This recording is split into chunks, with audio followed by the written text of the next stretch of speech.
Như vậy là Tây Ban Nha đã trở thành nhà vô địch của World Cup 2026.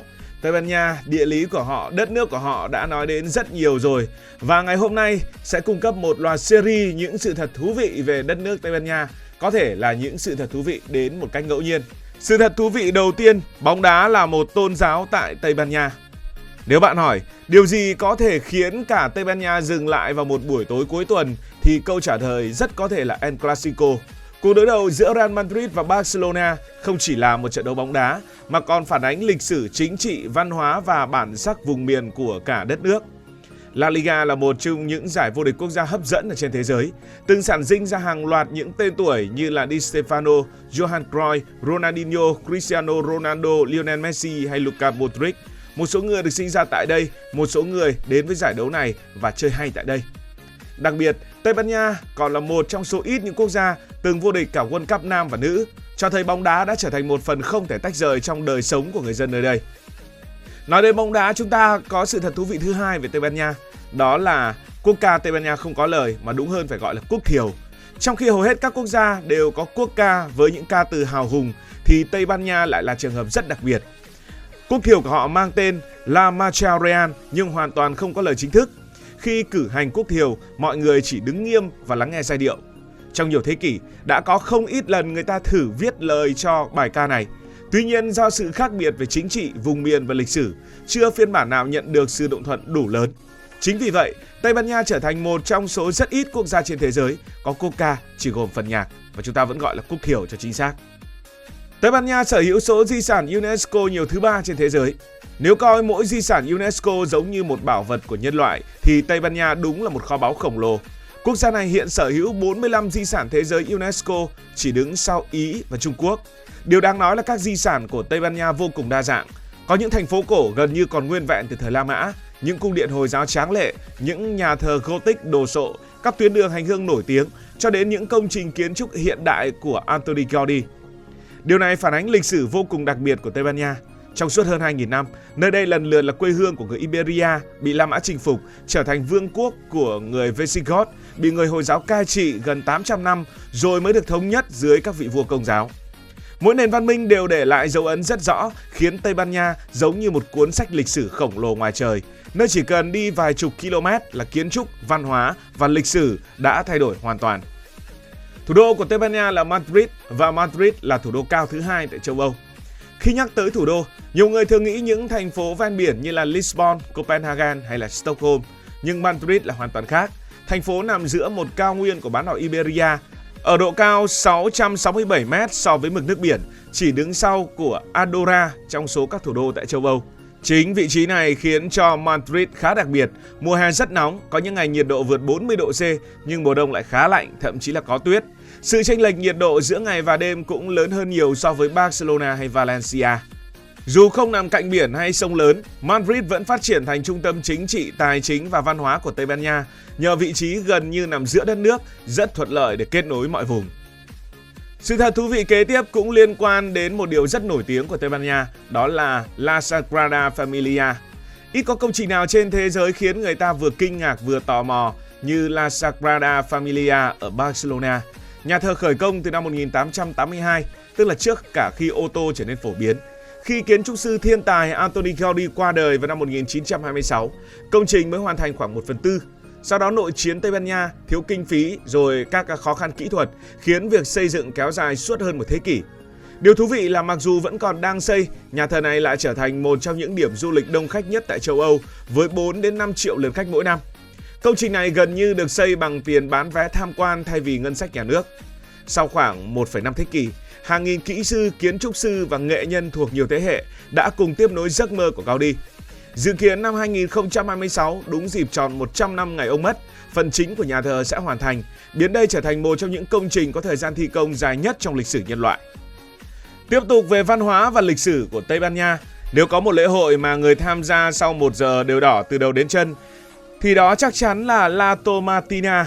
Mỗi năm vào cuối tháng 8, thị trấn nhỏ Brunón với dân số chỉ khoảng 9.000 người lại đón hơn 2 vạn du khách từ khắp nơi trên thế giới. Đến đây để làm gì?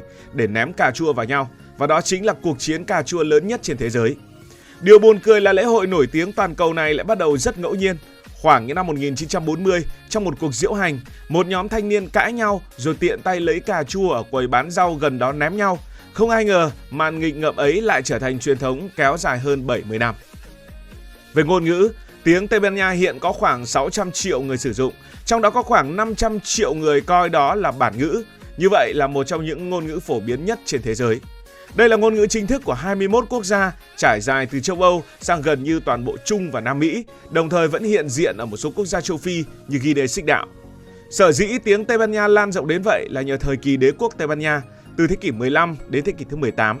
Người Tây Ban Nha xây dựng một trong những đế quốc lớn nhất lịch sử, trải dài từ Mexico, Peru, Argentina cho đến Philippines.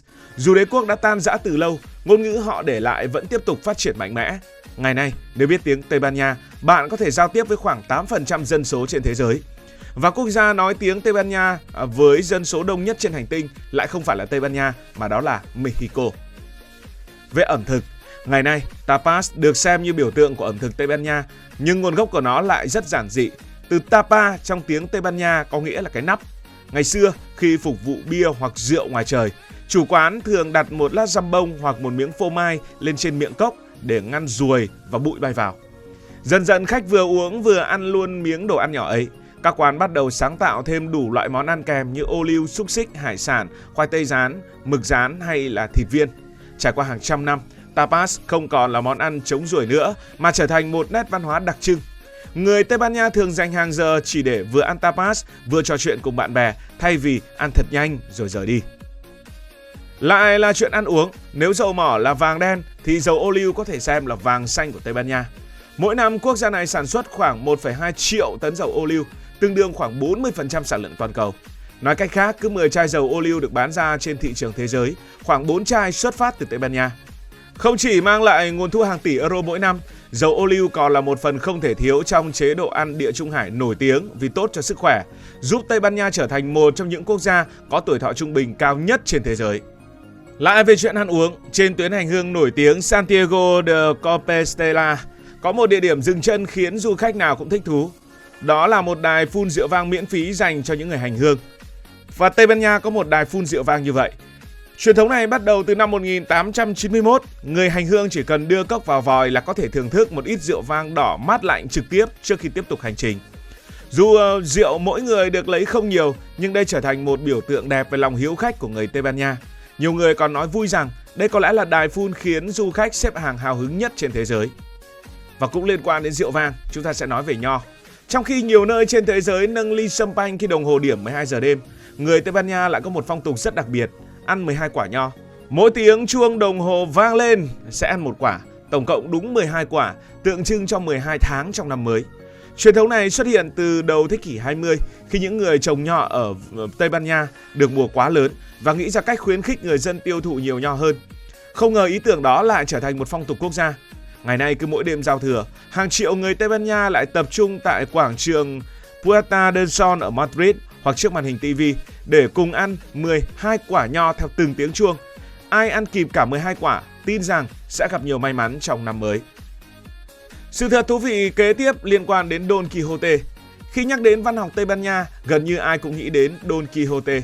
Cuốn sách được xuất bản vào năm 1605 và 1615, kể về một quý tộc trung niên mê hiệp sĩ đến mức tưởng mình là hiệp sĩ thực thụ, cưỡi ngựa rong ruổi, diệt trừ cái ác. Hình ảnh Don Quixote lao vào đánh những chiếc cối xay gió vì tưởng đó là quái vật đã trở thành một biểu tượng nổi tiếng trong văn học thế giới. Điều khiến Don Quixote vĩ đại không chỉ là nội dung hài hước mà còn là cách kể chuyện rất mới mẻ. Tác giả đã xây dựng nhân vật có chiều sâu tâm lý, biết mỉa mai xã hội và đan xen nhiều tuyến truyện khác nhau. Chính vì vậy, nhiều học giả coi đây là cuốn tiểu thuyết hiện đại đầu tiên của nhân loại, đặt nền móng cho vô số tác phẩm văn học sau này.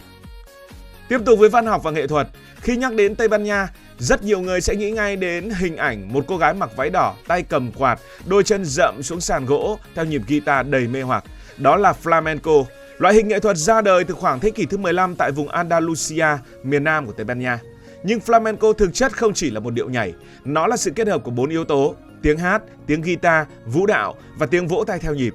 Tất cả hòa quyện để kể một câu chuyện về tình yêu, nỗi đau, sự tự do và khát vọng sống.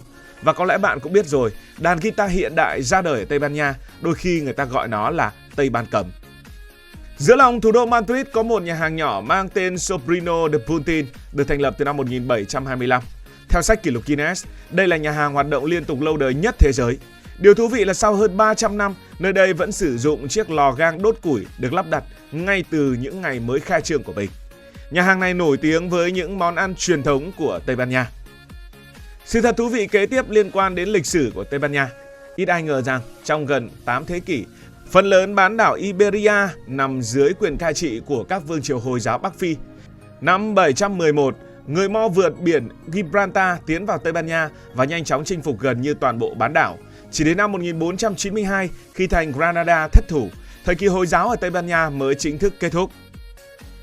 Tây Ban Nha dùng múi giờ sai so với vị trí địa lý. Nhìn trên bản đồ, Tây Ban Nha gần như cùng kinh tuyến với Bồ Đào Nha và Vương quốc Anh. Theo logic địa lý, quốc gia này đáng lẽ phải sử dụng múi giờ GMT giống hai nước láng giềng. Thế nhưng, đồng hồ tại Madrid lại nhanh hơn Lisbon hay London tới 1 giờ. Nguyên nhân bắt nguồn từ năm 1940, khi nhà độc tài Francisco Franco quyết định chuyển đồng hồ Tây Ban Nha sang giờ Trung Âu để đồng bộ với nước Đức quốc xã. Sau Thế chiến thứ hai, nhiều người cho rằng Tây Ban Nha sẽ quay lại múi giờ cũ, nhưng điều đó chưa bao giờ xảy ra. Chính vì vậy, người Tây Ban Nha có một nhịp sinh hoạt rất đặc biệt. Mùa hè đến 9-10 giờ tối trời vẫn còn sáng. Bữa tối thường diễn ra lúc 9-10 giờ, còn các chương trình truyền hình vàng có khi bắt đầu lúc gần 11 giờ đêm. Đây cũng là một trong những lối sống muộn nhất của châu Âu. Và cuối cùng là những sự thật thú vị liên quan đến địa lý. Khi nhắc đến Tây Ban Nha, nhiều người chỉ nghĩ đến phần đất liền trên bán đảo Iberia. Thực tế, quốc gia này sở hữu hơn 1.000 hòn đảo lớn nhỏ với tổng diện tích khoảng 12.500 km². Nổi tiếng nhất là quần đảo Balearic ở trên địa Trung Hải, gồm Mallorca, Menorca và Ibiza, cùng quần đảo Canary nằm giữa Đại Tây Dương, chỉ cách bờ biển Maroc khoảng 100 cây số. Những hòn đảo này đóng vai trò quan trọng đối với nền kinh tế Tây Ban Nha. Riêng Mallorca và Ibiza đã thu hút hàng chục triệu khách du lịch mỗi năm, trở thành thiên đường nghỉ dưỡng của người châu Âu. Trong khi đó, quần đảo Canary lại có vị trí chiến lược trên tuyến hàng hải Đại Tây Dương và là cửa ngõ kết nối châu Âu với châu Phi cũng như là châu Mỹ. Và sự thật thú vị cuối cùng, không ít người bất ngờ khi biết rằng Tây Ban Nha là quốc gia nhiều núi thứ hai tại châu Âu, chỉ sau Thụy Sĩ.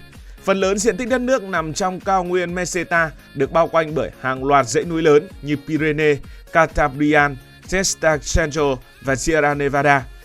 Địa hình này tạo nên sự đa dạng rất lớn về khí hậu và cảnh quan. Chỉ trong một ngày, bạn có thể buổi sáng trượt tuyết trên dãy Sierra Nevada, chiều lái xe vài giờ để tắm biển Địa Trung Hải.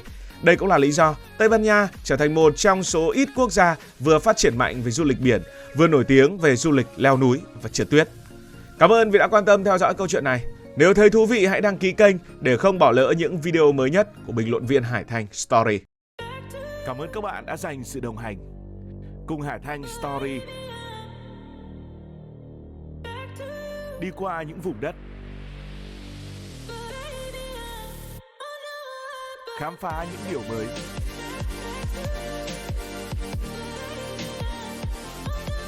Đừng ngần ngại, hãy để lại những góp ý và xin được hẹn gặp lại.